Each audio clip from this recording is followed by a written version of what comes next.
Hey guys, today I'm going to tell you that can we recover deleted messages on any Samsung device. If you're using any Samsung phone and now if you want to recover your deleted messages, so let's see how. Here's your Google Messages app, just open it, and here you haven't any feature or any option to recover your deleted messages. Once you have deleted any message, it will last forever.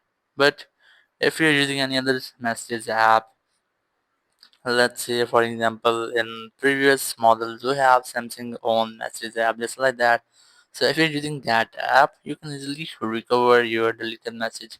If you have on this app, you can easily install it from your Galaxy store.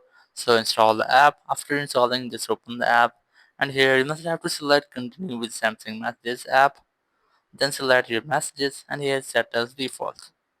Once you have that, now you just have to delete any chat. And I'm going to delete this one. Just keep a long press on it. Then tap on this delete option. Here you have an option of move to recycle bin. Just tap on this. Once you have deleted a message, you must have to tap on these three dots. Then tap on recycle bin. And here you'll easily get all of your deleted messages. You must have to select which you want to recover. As I have, just tap on this restore option, and here your all messages will be restored or recovered. So that's how you can easily recover deleted messages in your any Samsung device. Thank you very much for watching the video. Until next video, bye bye.